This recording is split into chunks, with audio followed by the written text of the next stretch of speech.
of our emotions, mind, body, and spirit. This podcast is dedicated to individuals who are on a quest to uncover their truth, understanding their genetic and spiritual DNA, and learning how to harness this knowledge to achieve optimal health. But this isn't just another health podcast. Now, Tribe Podcast is here to ignite a spark of hope within you and reminding you of your inner potential for greatness. You are pure love, capable of living life to your fullest expression. On today's episode, we have Brigette Panetta, a passionate advocate for justice, resilience, and holistic healing. As the partner of Media.com founder James Mawini, Brigette has been at the front line of a turbulent 4-year legal battle with Australia's corporation regulator, ASIC, an ordeal that deeply impacted her family and the lives of hundreds of Australians. 2 days after giving birth at the start of the pandemic, Brigette found herself in ICU, navigating both personal trauma and legal storm involving 26 court hearings, the loss of their family home, the immense emotional stress. Yet through this adversity, Brigette rose as a powerful voice for those facing injustice. Her mission now extends beyond her own experience. She's working to create a foundation that offers litigation funding and support for others fighting similar battles. Alongside this, Brigette has embarked holistic health modalities like breathwork, meditation, kinesiology, and Reiki to heal from trauma and reconnect with her inner strength. Welcome to the Natural Health Podcast, Brigette. Thank you so much for having me. I'm so excited. You're most welcome. I asked you a little bit about your hobbies, and your answer was, with a 5-year-old, it's pretty hard to have some hobbies, which a lot of people would agree to, but you do like Pilates and you absolutely love learning all things wellness. Tell me the latest thing that, you've been involved in or learned about wellness. So the main things that I just love to explore the mind. I love to understand how our thoughts work. I love to challenge myself, which I haven't done most of my life. I haven't known that I had that power and ability to challenge how I think and to rewire how I think.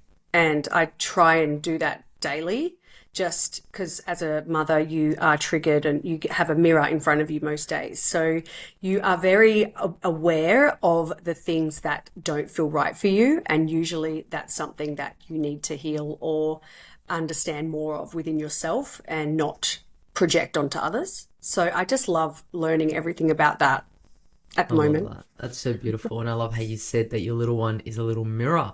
And just allows you to be like, wow, this is what's happening. This is my trigger. Mm-hmm. That's amazing. So Brigette, tell us a little bit, in the intro introduced you so people understand your story, but tell us a little bit about yourself. What got you to where you are now here?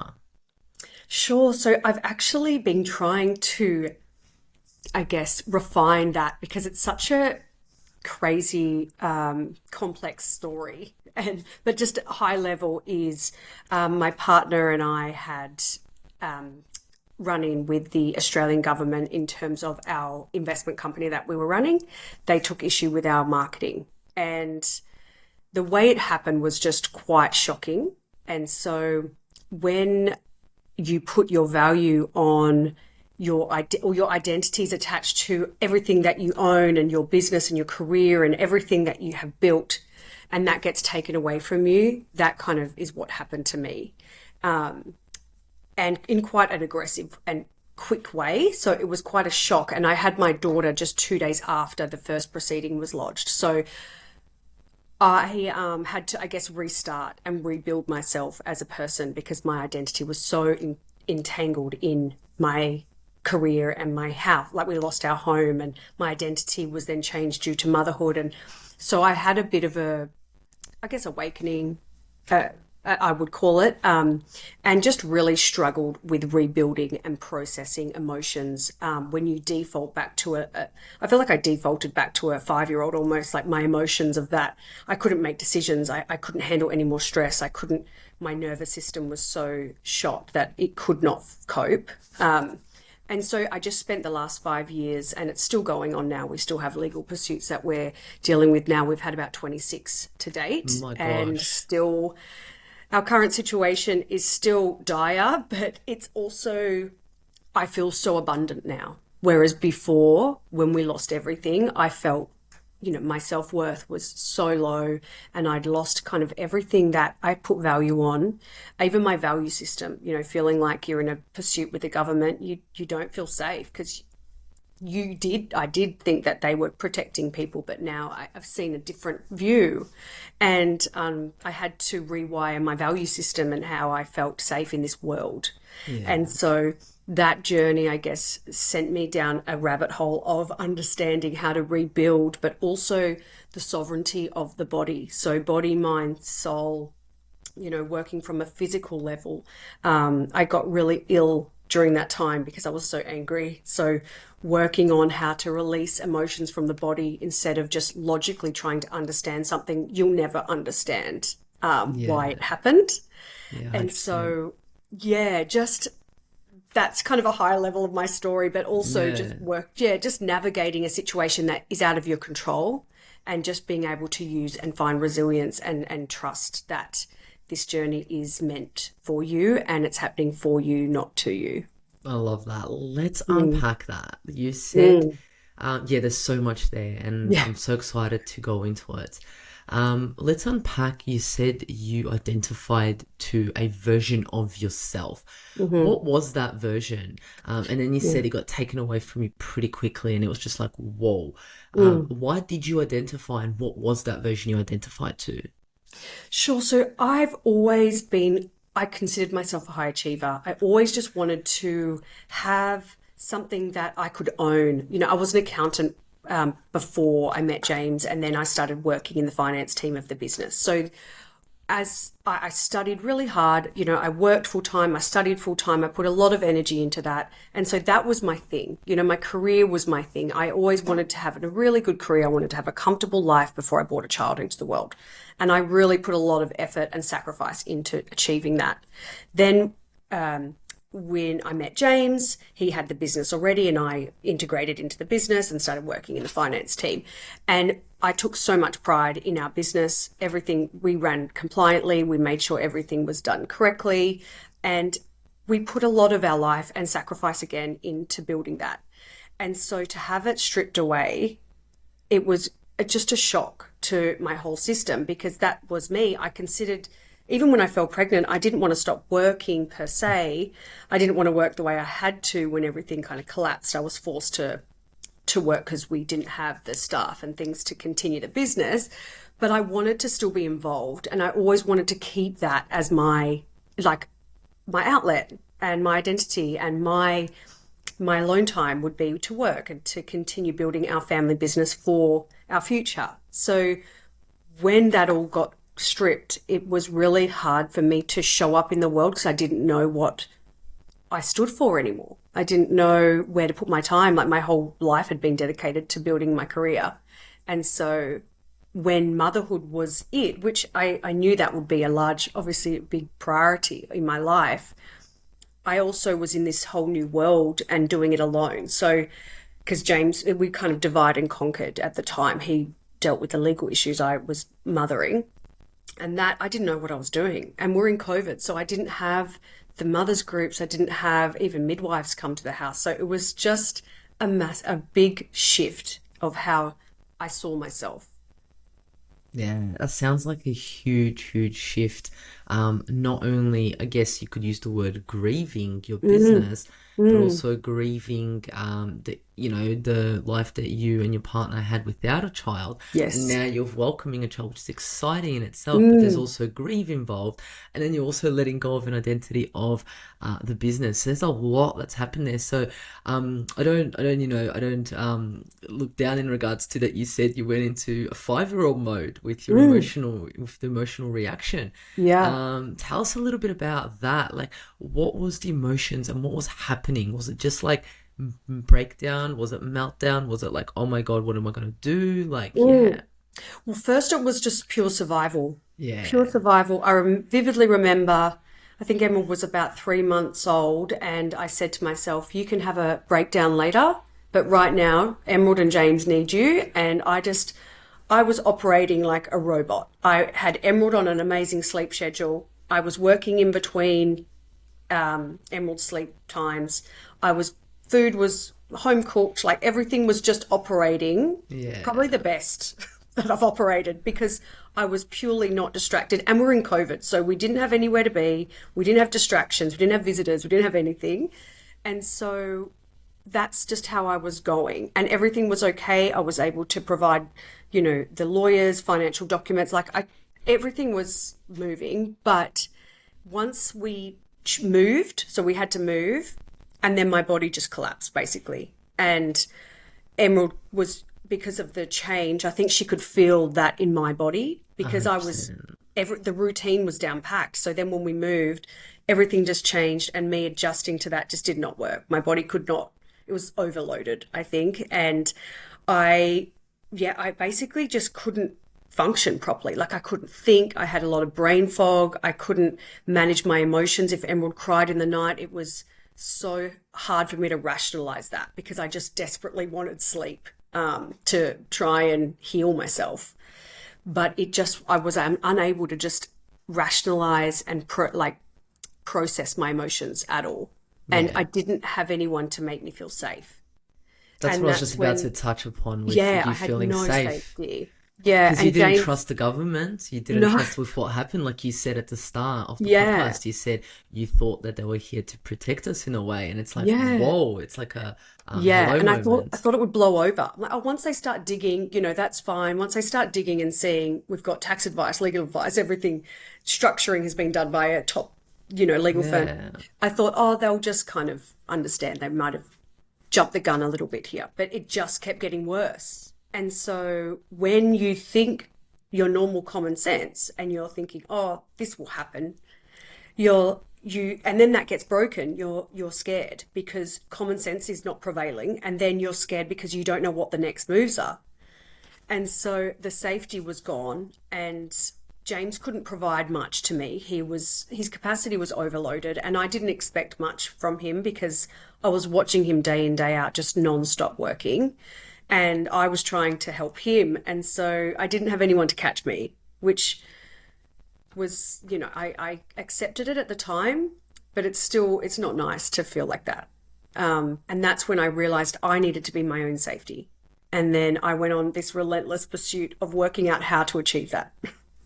wow, that's huge. Yeah, you said you went into survival mode, and a lot of individuals, when something traumatic or when something happens, they go into survival mode, and everyone's like, "Are you all right?" They're like, "Yeah, I'm fine. I'm handling Yeah. this. I've got this. Yeah. I'm so good." Yeah. And everyone just goes, "Oh, yep, cool. They've got it. They're fine." But Mm-hmm. then no one catches the pieces three, Mm-hmm. 6, 9, Mm-hmm. 12 months after, Mm-hmm. where the crash happens, which is Yeah. exactly what happened to you. And it's like, "Ooh, Bridget actually isn't fine now, but what's Yes. happening now when she was fine back then when everything was happening?" Yeah. So our body's interesting how it deals with, and the sense of safety that you mentioned is Mm-hmm. huge. Mm-hmm. And then, yeah, tell me a little bit more about, I'm loving this, about you being your own safety, because that is Yeah. like a little light bulb moment. And I can just imagine people listening being like, wow, maybe they've been through it or they're going to go through it. Mm-hmm. Yeah, definitely, was something that I had no idea I could create within myself. I've always just felt safe, like with my family or with my partner. I've always just found that personal, that friendship, that's provided that. But I think because no one could give me a solution, I was realizing I couldn't rely on anyone. Even just talking about I felt like it wasn't helping me because I needed an ending to this. I needed to know how it was going to end. So that's when I started working on my body work and really just trying to ground myself and really just trying to not default to, the escapism, just going to a TV show and getting sucked into that and just escaping my life, because it was actually making me feel more stressed because I felt like I needed to be doing something, like my body was trying to tell me this is not the answer, but I Yeah. was not listening. I ended up actually getting quite sick and getting severe hives on my body. So whenever I would eat certain foods, I would break out. If I would sleep in a sheet with normal detergent, my skin would just itch. My neck was bleeding, like it was quite bad. I started just going to see naturopaths and things, which I was then removing certain foods. But then I was realizing that it was happening without the food. And then I realized it was my thoughts. So when I started realizing my thoughts were then triggering this stress response, I started doing the digging into how to calm the mind. But then it's not just the logic mind, it's the body that was carrying the stress. So to be able to find that safety, I was reconnecting with my body. And doing that, I was following a page called The Human Garage on Instagram. Yes. When I started learning about the fascia of the body and I did their 28-day stress reset and their organ reset. And I found the results were amazing. I just felt so much calmer. The inflammation was going down. I just... Tell us a little bit more about what you were doing, because a lot of people don't know what the Human Garage is. Oh, Human Garage. So they're an Instagram page and they do maneuvers on the body. So they teach you about the fascia, and the fascia, from my understanding, is you've got your muscle, your fascia, and then your skin. And the fascia is like a layer in between there. They call it like a it's got a lot of pressure in it. So if you do a maneuver, like if you twist your arm, you're essentially like tightening that and then creating a blood that you can release the blood flow in your body, and it flushes out the trauma. So your trauma can stick in your joints. So if you get sore joints and things, the fascia is essentially getting so stuck around that area that it's not allowing your body to freely move. And so when it's around your organs aren't functioning properly. So they're not able to process the stress. So when you learn about the different organs in your body as well, so your liver carries anger. So I was doing a lot of anger release through the liver. I was doing a lot of worry release through the spleen, and bladder carries fear. So I was releasing a lot of things and just kind of talking to my body as well, like, you can release this, you can release this. I was really feeling for pain and things, and I was just trying to rub it out. I was just really connecting with myself. And now if I do get sick, I kind of know what's going on. I know what needs a bit of work and needs a bit of a massage. Like, I don't just go, I need to go to the doctor and get some antibiotics for this. Like, I haven't had antibiotics in 5 years. I just don't, that's my last resort completely. So I really, really connected with my body, which made me feel safe, because it was telling my body that I can trust myself, because I'm going to do the work to find out what it's trying to tell me. And when you start thinking of yourself like that, like your body and mind connect, and you don't need to think logically, like, oh, who externally as well, like, who can I go to fix me? It's like, you can heal yourself if you can really just listen to what your body's trying to tell you. I love that. And, we are conditioned to say exactly what you just said. Who can I go to with this issue? If it's physical, if it's mental, if it's emotional, whatever it is, we go, who can we go to assist this? And, I love that you did the Human Garage, because it's such amazing body work. And like you said, our body holds emotions, it holds pain, it holds memories, and working with it. And even apart before, you said you wanted to move, you wanted to do things. Our body wants to move and release these emotions, right? Yeah. So, and you were talking also about, going on and watching a TV show, and that's what we do, a lot of us individuals, but it's also because society has allowed it to be normal to jump onto Netflix and just chill and it's kind of like the whole thing about you're working, come home, have a glass of wine, sit, chill, watch Netflix, but there's not much movement going on there. You're not really connecting with your body. If anything, you're disconnecting, and you're allowing your thoughts just to escape, which like you said, Bodywork really helped you. Definitely. Yeah, there's so many different modalities that I use to be able to just get them out of the body, because otherwise, if you suppress them, they're just going to sit there and fester, and that's how, I guess, disease happens. It's kind of like a discomfort in your body. And that emotion, like, it's okay to feel anger, it's okay to feel sad, it's okay to grieve something that's hurt you, but it's knowing the tools and knowing how to just release it. And like forgiveness, I talk a lot about that on my page as well, because that was one of the first things I did with the kinesiologist, because she could feel the heat in my body. And she said, you're going to get sick. And I did get sick, but at the same time, I was able to just keep releasing any kind of anger that I was holding that no one could fix for me. If you don't have a solution to something or closure, that can really eat away at you, especially the non-closure. Like if you have a divorce or a breakup and you just don't feel like you have that closure, that if you can just forgive the person and if you can just forgive the situation for what it's done to you, don't forget it, obviously, and keep making the same mistake over and over. But also just allow yourself to realize that whatever's happened to you is not you. It's just happened for you. And if you can see it in that way, like, I'm so grateful for this situation because I wouldn't be who I am today. I wouldn't be able to teach my daughter things that I'm teaching her to be able to manage her emotions and be able to manage herself and connect with her body. I would not have taught her any of this if I hadn't have gone through this myself. So there's always a silver lining, and just having that perspective shift and that reframing is so valuable. Yeah, 100%. Tell me a little bit about this closure, because a lot of people might be like, I've gone through, a court case, a divorce, a job loss, whatever loss it may be. And they're like, well, I can't get closure because the person or the thing won't talk to me, or they're not available there. Do you need that?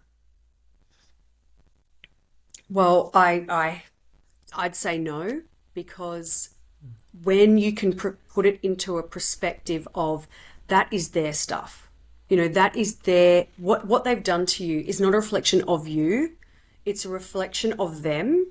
And they've just, I guess, shown you where you need to tighten up in terms of, your self-worth, your boundaries, your values, where you need to draw the line in the future. And so people come into your life for a reason, to be able to shine a light on things that you might not know are a weakness for you. And for me, I couldn't do anything different if I tried in the past. We did everything we needed to do, and we did everything that felt right for us at the time and with integrity. And that's what I needed to remember, because it was making me think, am I a bad person? Did we miss something? Have we done something wrong? We would never want to hurt anyone. Like, that is not at all our personality, our intention at all. We just tried to build something amazing. And I think it just, I don't know, people's perspective, again, that's their perspective. 100%. And how I was able to forgive was, I was able to think, instead of me thinking, oh, I'm going to get them, or there's going to be some revenge, or, I needed something to happen to them to be able to feel good about it. It's like I gave that to the universe. I gave that to a higher power and said, I trust that they will get their karma. Some people are just doing their jobs. They're just doing what they're told. And that's not my problem. That's not my business. They're just doing what they're told. Whether they wake up and realize, oh, maybe that's not right, or maybe, this job isn't worth my conscience. Maybe that's up to them. But the people up there, I think, that are maybe not doing the right thing, their karma will come, and that's not my responsibility. That will happen in their lifetime, maybe in 10 years. I can't hold on to anger for 10 years, because that's 10 years of my life I'm not going to get back and be able to be a calm, present mum for Emerald or for myself.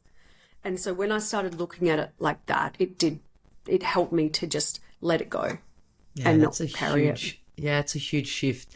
And it's sometimes individuals find it hard to move from that space that you move from, in regards to being like, oh, I want something bad to happen to them, or why they're doing that. I'm so angry at that individual. But like you said, some people, it's just their job.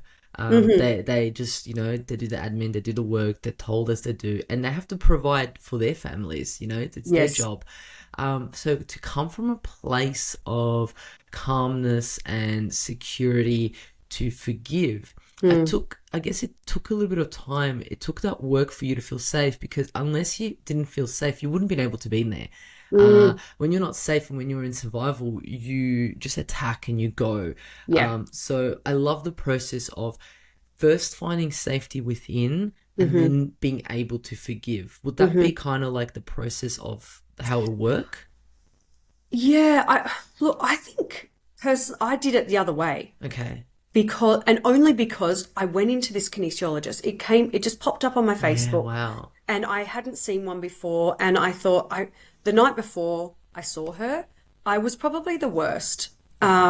We had just had some really bad news about one of the cases that I don't think we were successful in. And it was just constant. When we had a bit of hope, my hope got shattered. And I was really, really bad mentally. And I kind of just did not see a way forward on this planet. I just had seen so much, yeah, it was just cruel at that point. And I thought, if this is it, I don't want to be here. And then I look at Emerald and I think, well, that's not an option, So, and this kinesiologist popped up, and I walked in, with my hat on, and I was just trying to hide from the world. And when you have someone who can physically touch your body and tell you this heat and anger needs to go, otherwise you're not going to be well. And she actually took me through a forgiveness practice on the table in the kinesiology session. Yeah, wow. That then allowed me to feel a bit lighter and think, and gave me a bit of hope, okay, I can feel okay in this chaos. It's how I choose to look at it. And so then I think that gave me a little bit of inspiration to be able to then keep exploring and not wanting to lose that feeling of lightness. And so then that's when I started exploring the safety, because I just didn't want to lose that feeling. Yeah, yeah. I love that she was able to take you through a forgiveness ritual while you were there. Some people haven't seen a kinesiologist before. Can you tell us a little bit about what happens during the session? Sure. So the main thing I love about kinesiology is it's all body testing. So they will go through emotions, years, and they'll be able to say what happened when you were 16, what happened when you were 21. They'll be able to feel for your hormone levels. They can feel where your body is tight, where it's tense, just all by feeling the muscles. And they're just brilliant, because you can go to a therapist and speak, but logic gets you so far. When your body can tell you what's going on, you can't hide. You can't hide from them. They can see everything. You could say, oh yeah, I'm great today, but they can sense your body. It's like, no, you're not. They know.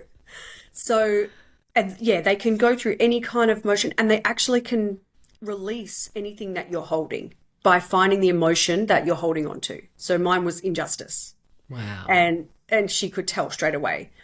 And then she could work out different times in my life that maybe I had felt similar, and I was able to release that emotion by either going within and doing a meditation and being able to maybe replay that scene and forgiving myself for how I maybe responded. I could have responded differently, picturing how I wish I responded. And you're just kind of reframing those emotions and those memories in your body. Yeah, that's so beautiful. And I love that she took you on a journey of, injustice. And it's like, when else did you feel injustice? Because when you think about, maybe, I don't know your reaction, but I guess it would have been major. It's like that reaction doesn't just occur as a standalone. No, yeah. It's like something else was sitting with you, and you are holding on to that emotion for decades. You just didn't know about it. And then you're kind of attracting it as well. If you've got an open wound that's related to that emotion, you kind of attract situations that might trigger that again. It goes so deep. And you were just insane. like, I'm just over this. Let's just deal with this. I don't want this wound anymore. Yeah, I don't want to attract it anymore. Yeah, exactly. Yeah. And people say, why do I keep getting this same relationship? Why do I keep getting this same partner? But you haven't learned the lesson that first partner come into your life to teach you, and you keep carrying it out again and again and again. So it's amazing how the body works. 100%. And like you said, I just imagine your body just holding on to it here when it happened when it was 5, and then 6, and then 8, and then 21, and it just holds on, and it's like, whoa, I can't keep holding on anymore. It's gonna fall off. Yeah. What are you gonna do about this? There's only so much I can do in survival mode. And and that's what happens with you. You broke into hives. All this other stuff occurred, which is insane. When you think about hives, everything's coming to the surface, right? Hives to me would represent things coming to the surface that you have to face and deal with, and you're just itching it, and it's just irritating, and it's just this anger and irritation. Like when we have things happen, like any types of diseases or anything that comes up, we think about it and we go, what does it actually represent? What does it represent overall in my life? Yes. Yeah. It's having that lens to be able to dig deep into it. Is just you're getting to the root cause of the issue, and not just topically putting cream on. You can, to relieve any kind of, if you don't want to be itching yourself, which it's not very pleasant, but you're not getting to the root cause of it. And that's what I love to discover. I love to help people as well find out what their triggers are and try and rewire that within the brain. Like, it's such a powerful tool. Yeah, yeah. So, you said the case isn't finished yet and it's still going, Mm, but you yourself have safety within you and you've got all these toolbox to be able to deal mm, with it. So it's kind of like, I'm guessing, correct me if I'm wrong, something that's just going on in the background still. mm. You're kind of waiting for it to finish, but it doesn't really matter, does it? It, yeah, it's still very present. And because Yeah, every time I look at James working all hours, it reminds me, of oh, course. we're still in it, we're still there. Yeah. But it's, yeah, the tools are able to bring me back to be able to say, Bridget, that's James's journey. Yes, you're a fixer and you want to help as much as you can, but what's most important is my well-being, to be able to protect Emerald, to make sure James is eating healthy and looked after, the house is good, and I'm building out my business to try and help others, which I think is a byproduct of why this happened to us, because then I can help others that are potentially facing adversity or suffering from an experience that they can't process. So when I stop abandoning myself and saying, it's not about him all the time. He is fine. He has got this. I trust him. I know he's good. It's me trusting that my journey is just as important as well. And I need to utilize this experience to be able to help others. And when I reframe it like that, it allows me to feel safe. And it allows me to say, I tell my body that it can trust me. Like, I've got this. I'm okay, instead of feeling helpless. I kept going into that victim helplessness mindset, which, doesn't help anything. It just, was creating more animosity in the house because I wasn't coping. And then it was taking James's focus away. And it just, yeah, when you got that sovereignty and you can work out what you need to do and feel safe in your situation, it's just such a better headspace to be in for everyone. Yeah, I love the word you used, and a lot of people can relate to it, is fixing. I like to fix things. I'm a Yeah. fixer. And a Yeah. lot of people can relate to that. I know you went like, oh, your body just shook. Yeah, it's like, oh, I can help, I can fix you, I can, but you're essentially abandoning yourself every time that you think, and you're taking that person's responsibility away as well. You're not giving them the opportunity to take ownership of their stuff. And even with Emerald, with my daughter, I still do that, and I'm taking away an opportunity for her to learn and grow by feeling like I need to take control of the situation, but it's not my situation to manage. It's Yeah, yeah.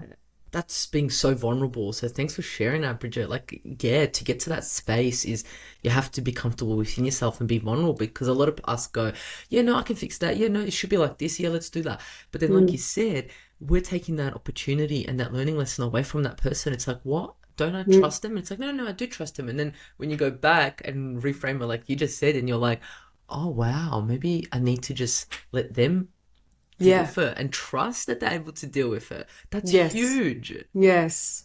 Yeah. Yeah. It's just, I think it's for women as well, mainly. Like, you're kind of raised to think you can help everyone and give your time away, and your life is dedicated to others, and that's good, to care and have compassion and empathy, and I'll never not have that. But it's, yeah, it's the energy as well, like making sure you protect your energy and allowing people to grow and learn on their own and make mistakes, and they can, you know hopefully not make it again in the future. Yeah, yeah, and it's led you now to do what you're gonna do, because if we go back to Bridget back, 5, 6 years ago, it's like, okay, so that would have been Bridget working for the company, and which would have been amazing and stayed in there, but you wouldn't be where you are now, where you're actually assisting individuals and helping them Hmm. through your journey and having Hmm. your own path, which is, Yes. yeah, beautiful. Yeah. Yeah. No, I really feel like that was the silver lining. And I think I remember when things were quite bad, and I said to myself, I'm going to build a community for people like me that just want someone who they can talk to, that they can relate to. Yeah. I felt like I love everyone in my life, but no one has been through anything like me. And so I couldn't get that relatability, and it was really lonely. So I just really want to build something to be able to create that safety for others. Yeah. And and it takes a lot for you to put yourself out there and share your story. It takes a lot of vulnerability, a lot of trust, a lot of openness because, there's people that have been through similar things or, are going through similar things and they're not talking about it. Doesn't mean there's anything wrong with it. But for you to be like, hey, I'm here, I see you, I hear you, here if you want to talk or, relate, and then they're kind of able to not live through you, but kind of see what you're going through to see that there are options and there is another side. Because, like you said, the night before you saw the kinesiologist, you were like, "What's the point? What is the point of everything happening?" And with what you're doing, you're able to tell people, "Well, there is a point because it's self growth. It's having a toolbox. It's this whole journey on the other side." That is kind of exciting. I know something traumatic isn't really, you don't usually use the word exciting next to it, but it is because look where you are now. It's actually exciting for what you're doing now. Yeah, yeah, I definitely see the opportunity in the pain now, which is yeah, I've had a few people reach out and they've said, "Oh, thank you so much for sharing. Like how you're explaining it has made my situation feel so much better, and it's given me hope that there is light at the end of the tunnel." And just that reframing of perspective is just I can feel it. It's making like a change in other people, and that's all I ever want to do. So it's definitely being vulnerable. It feels quite easy, I think, because I did hide it for a long time because I didn't know how to make sense of it. But then when I realized I didn't need to, and it is what it is, it allowed me to just let go of that and then just, I guess, yeah, just want to share the tools that I learned along the way. Yeah. Tell us a little bit about your toolbox that you have now when things occur, when we're faced with challenges. What toolbox does Bridget have? So the main thing, so I think because I've let go of a lot of the stress in my body, I don't do the stress reset as much, but when I do feel a little bit of frustration coming on, I'll do the stress reset. I'll also, when I drop Emerald off at school, if I need to, I'll scream in the car on the way home and get like anger out of my body. Like I Yeah. probably do that probably once every 2, 3 weeks. So if I'm ever Just to, driving in Melbourne and I hear I'm like, oh yep, there goes Bridget. I'm like, oh gosh, I better not do it too close to the school in case some mum see me on the way home. But sometimes it's just like literally just a scream, and then I'm like, oh, okay, I feel good now. Like it's Beautiful. just moving that energy out of your body that you've maybe built up. I don't like you've accumulated energy from somewhere if you've gone to a big space, or I'm quite an energetic person now. I kind of know Yeah. my energetic threshold. I do a lot of energy protection. So just kind of zipping up my energy if I go into a space with a lot of people, making sure I don't absorb that and just trying to keep calm that way. Breath work as well. I just do on Insight Timer, like a 15-minute breath work. And if I need to release anything, I can have a cry or just get that kind of out of my body. Saunas, I do a lot of saunas like to help with inflammation, just so if I have eaten certain foods or what have you, I can kind of get the toxins out of my body because that creates that inflammation, which triggers, your body can then feel heat or anger or anything like that. And then I just try and eat super healthy and just mentally clear. So journaling, writing things out. If something triggered me, making sure I write it down and address it later Yeah, it's a and bit of try and work journaling. out, yeah, what it was trying to teach me. I always try and learn from anything that's triggered me. I'll try and get to the bottom of just to close out the loop. Because I was listening to something the other day. Oh, it was a podcast. I'll have to find it and put it in the bio for you. Yeah, yeah. But it was talking about the loop of emotions. And if for years, if you don't close that loop out, that it stays with you. And so if you experience a new emotion or a new feeling and you can't actually process it, it just stays with you. So I feel like the journaling and the shadow work helps so much to be able to just close out why it happened, what you would do differently next time, what it could have been linked to that happened in the past, and just processing it. Yeah, That's a really big thing for I me. love the problem solving that you do for yourself, you know? And like you said, being, you know, in accounting and finance and things like that, you're always problem solving. Yeah.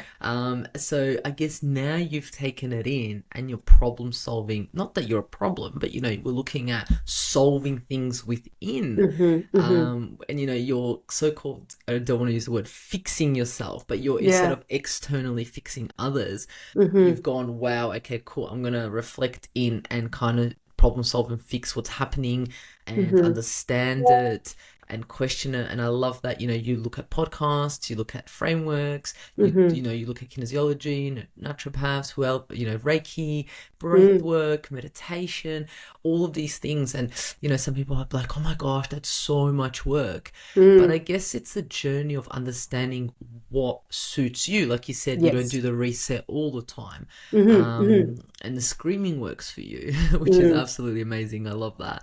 There's things that people, I guess, have to trial and error to find out what works for them.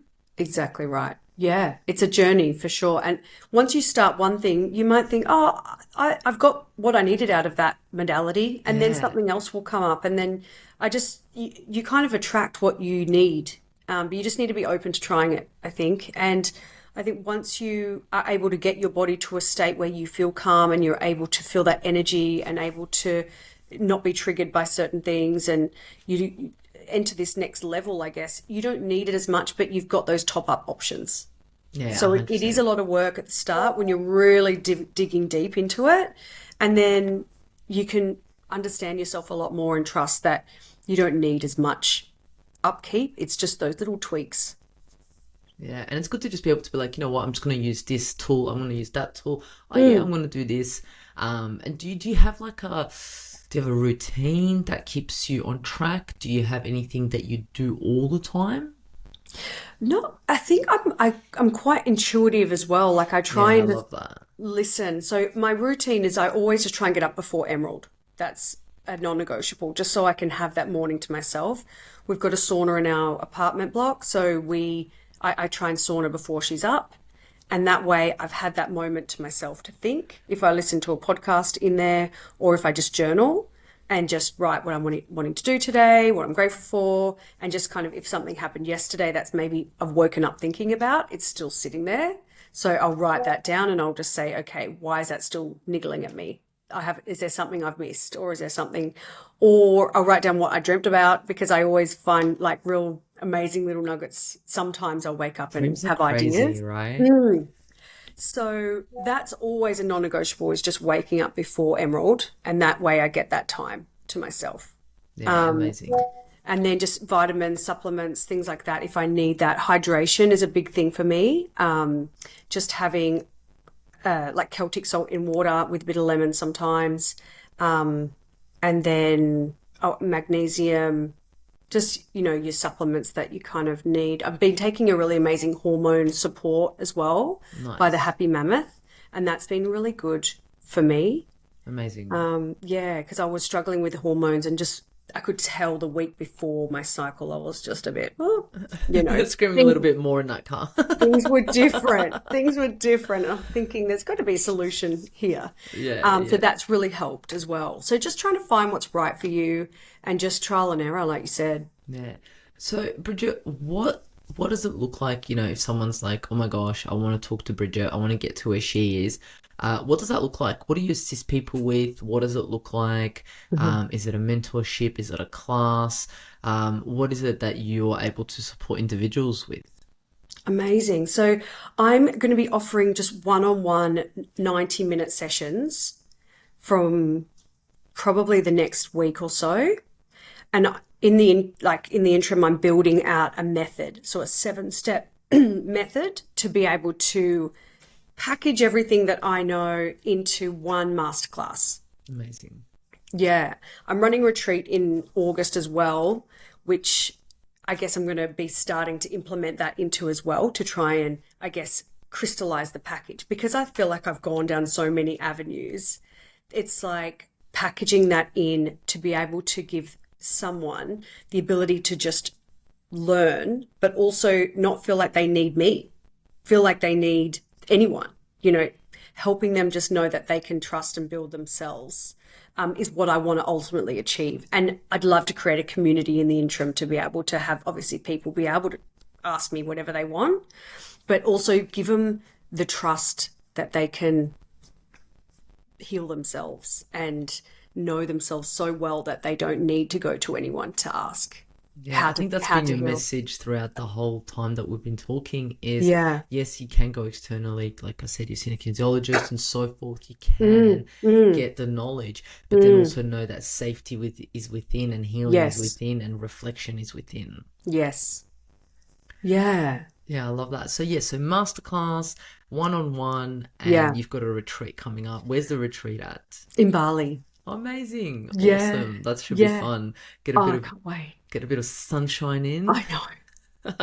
I know. I'm looking forward. Just the warmth and just the energy of Bali is just amazing. It's just such Absolutely a nice amazing. reset. Yeah, So, absolutely yeah, amazing. it's all very exciting. Awesome. Well, I'll put all that information in show notes so individuals are able to access you. If they want Yeah. to get a bit more information about the masterclass, the Yeah. one-on-one, And the just reach out retreat. on Instagram whenever if anyone resonates with this, I'm always open to discuss anything, and I love giving any advice or any help to anyone. So just feel free to reach out whenever you need. Amazing. Well, I appreciate you being so vulnerable with your story, with your emotions and everything that you've been through. And I'm sure the audience are able to relate and, took a few moments to get a light bulb moment and be like, wow, yes, I can have safety within myself. So I really appreciate your time, Bridget, today. Thank you so much for having me. I really love this conversation. So thanks again. No, thank you. Thank you so much for listening to the Natural Podcast. And remember that you are pure love, capable of living life to your fullest expression. The information provided here is the opinion of Mahalo Ragus and is for information purposes only and does not constitute medical advice. It is not intended to provide medical advice or take the place of medical advice or any current treatment you're undertaking. Consult your own medical professionals for any medical issues that you may be having. This entire disclaimer also applies to any guests or contributors to the Natural Health Podcast. It is advised that you consult your doctor or healthcare professional in relation to any health concerns you may be having. Mahalo Ragus does not take responsibility for any health consequences which occur from a person listening, viewing, or reading this content. Under no circumstances shall the Natural Podcast, Mahalo Ragus, any guests or contributors to the Natural Podcast, or any employees, associates, or affiliates of Mahalo Ragus be responsible for damages arising from the information provided on the Natural Podcast. By listening to this podcast, you agree not to use this podcast as medical advice to treat any medical conditions in either yourself or others. Please note, if you're taking prescription, do not stop your medication or start a new protocol, including but not limited to supplements, diet, lifestyle changes without consulting a doctor or healthcare professional. If you or any person has a medical concern, you should consult with your healthcare provider or seek other professional medical advice. Never disregard professional medical advice or delay in seeking it because of something that you have read or heard on the Natural Podcast or in any linked materials. If you think you may have a medical emergency, call your doctor or emergency services immediately. Neither Mahela Raguz nor the publisher of this content takes responsibility for the possible health consequences of any person or persons reading or listening or following the information in educational content.